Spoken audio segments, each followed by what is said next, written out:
Hey, Kurt, another week, another episode of PBT Extra. Let's start with the Bucks going to Milwaukee. What do you think about the Drew Holiday multi-year extension? They kind of had to do this, right? Like they gave so much up to get him. They weren't going to be able to re-sign. They don't have the cap space to re-sign anybody of like equal quality or anywhere close. So they were kind of over a barrel. They were going to have to pay up, and they did. He could have, I guess, gotten more for them. But, I think they had to do it, and I think it works. When they've looked really good when Drew Holiday, Chris Middleton, and Giannis Antetokounmpo are all on the floor together. That lineup, those lineups look really sharp. So I guess the question I would throw to you is, do you like it, and is that enough? Yeah, I think that is kind of the thing that I've been thinking about. Last night I was watching the game, and I'm thinking, okay, did they get better? I love Drew Holiday's game. I think he adds a lot to that team. But when I look at 1 and 2 in the East, I mean, Brooklyn and Philly are still Brooklyn and Philly. And I'm not sure that the Bucks got enough to be able to knock off one of those top dogs. And I do think they got better. But the question is, what was the goal? Was the goal, to win a few more extra games or to win a championship, And I think that's the question that I'm still wrestling with, that I still need more time to see, because I don't know if they have enough firepower to take down Philadelphia or Brooklyn. I agree. I don't know that they can do a lot more now. They're locked into this core. They're going to be spending a lot of money now on Holiday, Middleton, and Antetokounmpo. All of them gotten their paydays. They're going to have to. Do you move Brook Lopez if you ultimately need to? I mean, I don't know how you tweak the margins around them to make this ultimately work the way they want it to. But I think that's the $1 million question. Like, this is a very good team. Drew Holiday makes them better on defense. He should be a better playmaker and shooter in the playoffs than they were getting from Eric Bledsoe. But Brooklyn on paper looks like a juggernaut, and they keep winning with only like a third of their guys in there at any given moment. Yeah, it's like a slot machine. You don't know who you're going to get at any given night, but they still win. They still win. And and that's a great question, Kurt. Because I keep thinking to myself, okay, Chris Middleton, I want to give him props because every year he keeps getting better, and he is a legit number 2 in the NBA now. I mean, the way he's playing day in and day out on a consistency kind of basis is just remarkable. Giannis obviously is Giannis. He's a back-to-back MVP, and I love Drew's addition to there. But then you think about, like, I don't know if I'm taking Bobby Portis Jr. or Blake Griffin, LaMarcus Aldridge. I'm just thinking the rest of the team, the way it fills out. I like PJ Tucker's pickup. I think he's the right kind of fit for that team. I really do. But I just think down the line, I'm thinking, okay, in a 7-game series, you might be able to get somebody once or twice, but can you get them best out of 7? And that's what you're hopefully building towards. So that is the kind of the outline question for me with this Milwaukee team. And I don't think we'll get an answer, and that's kind of frustrating to me until the playoffs, right? It's like we just don't have an answer. No, and that's how I've kind of felt about them all season. It's like, hey, great regular season. I love the TJ. I'm with you. Like, picking up PJ Tucker is a great move. They got to do it in the playoffs. That's all that ultimately matters. Speaking of the playoffs, by the way, Golden State is on the bubble. Like, they might make the play-in game in the West. They got thrashed by Toronto the other day. They've struggled of late. Is their reign over? Do you feel like the reign in Golden State is over, or is this just a blip? I'm hesitant to jump to it's over, because you still got Steph Curry, you still got Draymond, and Klay's coming back, right? And I think we don't want to forget this is without Klay, right? Who's one half of the Splash Brothers. I mean, come on.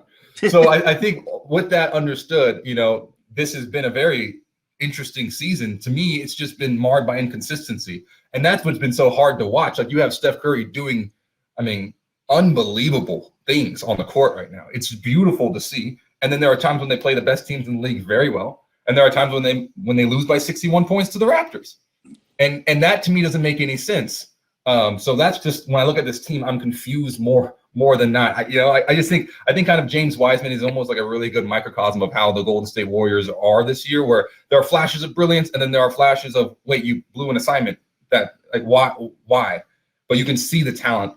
So that's the way I see it. But what are your thoughts on Golden State? Yeah. Look, right now they are just heavily Curry dependent, right? They are 11.5 points per 100 better when Curry's on the floor. And by the way, if you cut garbage time out, which there's been a chunk of there, it's like plus 17.6. They are so much better when he's on the floor.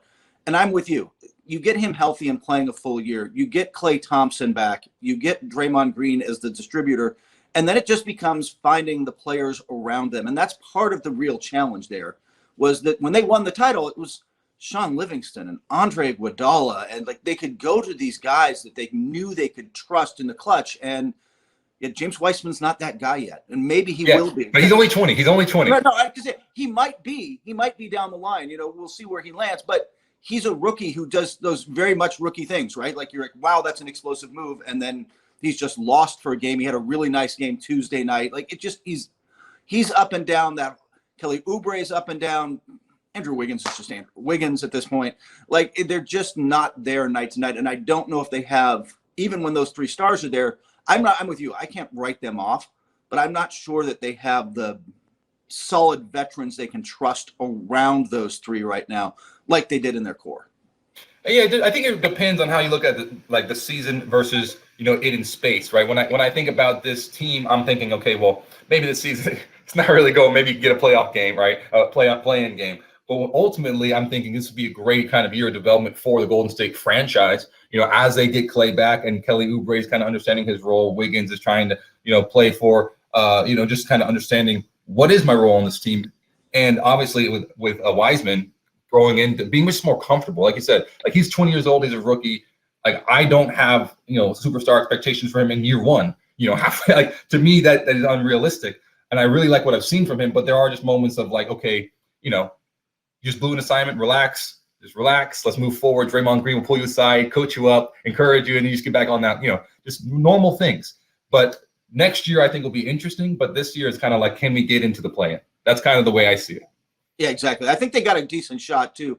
It's a kind of it's a mess at the back end of the West, but I think that they've got a real shot to get in. I don't think they go very far, unfortunately. Like you said, they're kind of a one-man show, but I like watching them, but I'm not about to write off. I'm with you. I'm not writing Curry and Klay Thompson and Draymond Green off yet. I think that healthy and back next year and with some other pieces around them, players and just everything fits better. I'm not writing them off at all. Yeah, and Coach Curry, come on. But another team that is playing pretty well at the moment, right? So this team's playing well, but they haven't had all three of their stars at the same court other than 7 times that they've all played together. What are your thoughts on the big three in Brooklyn? Do you think that they have enough time together on the court to make a far run in the playoff? What do you think about their chemistry? Yeah, they get Kevin Durant back, and then James Harden goes out with his own hamstrings injuries. Apparently, those are trendy now in Brooklyn. All the hipsters are getting some hamstring injuries. They are fine, right? They keep winning. They've won 7 out of 10, even running into when we record this, despite guys being in and out of the lineup.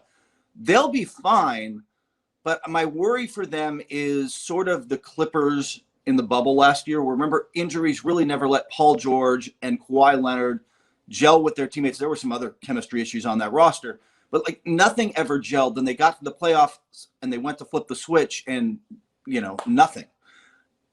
Does that happen here? Like they've got 21 games left as of when we're speaking now. How many games can they get all three of them on the court just with Joe Harris, with Blake Griffin and LaMarcus Aldridge and all of them? Because they've, Claxton, they've got to get some chemistry and some time there together just so when you get in the pressure cooker in the cauldron of the playoffs in the second round and beyond, it matters. That's when you're going to need those guys. Yeah, right now it's almost like an all-star game, and people are just subbing in and out. It's kind of fun. Everyone's doing, Kyrie will go for 40 one night. James Harden will have a triple-double again, But I do think that one of the key elements in the NBA is defining roles and understanding roles. And it's hard to define and understand roles if you just don't get time on the court together. And I think the perfect comp I'm with you is with the Clippers. Like last year, just look at that. You had, Paul George and Kawhi Leonard. You had this pretty incredible roster, but they just weren't able to transition to to ultimately to get their goal, which was a championship. And I think on paper, the Brooklyn Nets look like the best team in the NBA. I don't think that anyone can really argue with that. Yeah. But I do think the question will be chemistry. And it seems like they all love playing together. But the question is, once again, can you make a far run? And just understanding and defining roles and playing with each other at a high level every single night against the best competition in the NBA. So they've been able to do it thus far. And having one or two superstars at a time has been enough. But the question is, will it be enough when it counts? Yeah. And the other team they kind of remind me of is the first year LeBron was in Miami. And that team made the finals, but it was a lot of LeBron takes a turn, Wade takes a turn, we got to get Bosh some touches. And it really wasn't until the second season with Eric Spoelstra kind of getting them to play faster and Bosh making huge sacrifices that they came together as a real team. That first year, they still made the finals, but then they run into Dirk Nowitzki and they run into the Mavericks. And under that pressure, they couldn't make the adjustments they need. And I wonder if there's a little of that there where their talent might be even able to take them to the finals. The other thing that they could really use to do over these last games, get the number 1 seed. It's going to matter in the East, right? Because there are 3 elite teams, Philadelphia, Milwaukee, and Brooklyn. 2 of them are going to play each other in the second round. And one of them is going to get, not that Miami's a piece of cake, but there's just everybody left isn't playing at that level right now. You would like to be the team. You would like to be the team not having to go through those other 2. Oh, absolutely. I mean, the bottom of the East is so interesting because it's not very competitive compared to the bottom of the West, right? But the top of the East is that's a gauntlet. That is a gauntlet. It is, and I find it like one of the more interesting playoffs only because like Philadelphia gets Joel Embiid back, and you're like, well, yeah, but how does anybody have an answer for him? Like when he's playing like he does when he's healthy and he's at an MVP level, every one of these teams poses real questions that the other ones will struggle to answer, and it's going to be fascinating to see how that shakes out in the postseason. Yes, let's just jump right into it then. In the postseason, you're looking at the playoff race. Who's at the top of the East for you? Who's the best team on paper? It's still Brooklyn. It's still talent wins in the NBA ultimately, right? Like you've got to be a team and you've got to coach, but your San Antonio Spurs won a lot but they won as a team, right? They won as a great unit. By the way, Tony Parker. They had Tony, Manu, Tim. You have 3 Hall of Famers. Yeah, and you're David Robinson. There was just talent, so much talent through that whole thing. Talent wins out. Brooklyn has the most to me. Just at the end of the day, I'm picking if I had to pick one right now, I'd pick Brooklyn, even with all the questions about chemistry, because there's just so much talent. I think they're going to be able to figure out at a higher level. The questions are out there, but if I had to pick one, I think the other team that we talked about them, I think Milwaukee's interesting. I don't trust them enough to have picked them yet, but just Drew Holiday just makes them a better playoff team. And maybe this thing, they do defend, they do a lot of things. Maybe they are switching more on defense this year. Let's put it this way. They've locked their big 3 in now. If it doesn't come together for them, they can't blame the players. So Coach Bud, that seat could get warm, and that's not necessarily fair to him. Yeah, Milwaukee is an interesting, like you said, it's a really interesting kind of example, a case study. I'm curious to see what they do, but Brooklyn to me is the top. Yeah, it's gonna say. I think Philadelphia is interesting. They're a very compelling team. When Joel, like you said, scoring 30+ points in 30 minutes, it's just crazy. And Tobias Harris can take over games. Ben Simmons is still, he's getting better and better every year. And then the pieces around them are guys who understand their role, and they have championships to their credit. Guys like Danny Green, guys like Dwight Howard, guys who understand how to give you valuable minutes for what you want. And to me, that's the part that we were questioning about with Brooklyn is, do guys understand all of their roles? Like Joe Harris understands his role. And that's why he's one of my favorite players in the NBA, because Joe Harris will give you everything that you need him to give you. And he's going to help you win. But he doesn't get outside of his role. And because of that, he's excellent. So Philadelphia has more of that than I think Brooklyn has. But like I said, it's just too early to tell for me. I need to see more data. But I think on the West, it's a little harder to kind of sort out. Phoenix is coming up. Utah's been at the top for a while. They've been king of the court for a while. And the Lakers are kind of sliding down. The Clippers are climbing up. What do you make of the West? I'd probably, if you made me pick right now at the top, I'd probably still pick the Lakers, assuming LeBron James and Anthony Davis are healthy in the playoffs. It all starts as a top-heavy team, man. It all starts and ends there. With all due respect to Montrezl Harrell and Dennis Schroeder and anybody else you want in KCP, everybody else, that is a top-heavy team. And if those 2 guys are healthy, I'll take them. But I'll tell you the team I've watched the last week that's impressed me is Denver. since the Aaron Gordon. Yeah. That starting five is plus 32.7 per 100. Like, they are blowing teams' doors off. Now you've got Gordon and Michael Porter Jr., so you've got long athletic wings. You've got 5 guys who can shoot and cut off of Jokic's passing. You've got a better bench now. I don't know. I don't know, but to me, they are now in the contender mix. Like, watching them the last week since that trade, I'm like, you know what? I think they're that good. Yeah, wow, that's an interesting pick. I mean, they've been on a roll recently.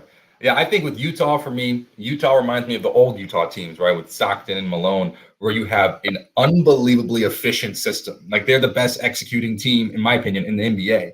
Yeah. And because of that, I'm talking about talent can get you really far. I mean, execution plus talent is dangerous. And that's what San Antonio had, right? You had guys who could run the offense perfect, motion basketball perfect, and they were also Hall of Famers.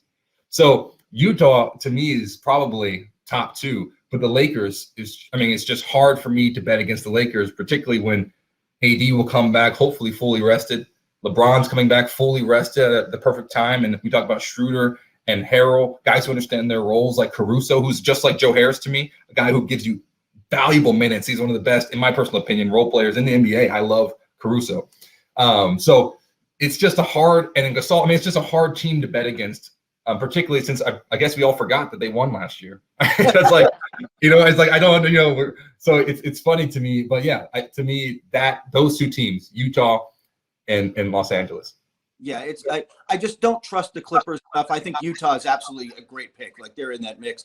The Clippers look brilliant. They've won 6 out of 7, and then they lose to Orlando with Kawhi on the court. And I just don't know. I want to. That's the team where it's on paper. I mean, with Kawhi Leonard and Paul George and all their role players, it should be special, but I'm not convinced. I'm just not convinced there. What about at the bottom of the West? Is there a team you think is dangerous and could make a run? Yeah, I mean, like I said, I think Golden State has a chance because they're only 1 game back and they're so inconsistent. They can play well against the good competition. And like I said, I don't want to – they have Steph Curry and Draymond, right? So, like, at any given moment, I think that I would almost be disappointed if they didn't get into the playoffs, when they're 1 game back. The other team, I think that would be pleasantly surprising, and, shout out to Texas. Let's see, right there, the San Antonio Spurs. So I think the San Antonio, they're 1 game back, and Keldon Johnson's playing like a young star. He's budding, and DeMar DeRozan's doing what he does, just so consistent every single night. I think that team could make a play-in tournament run, which would be very exciting for me. I love San Antonio.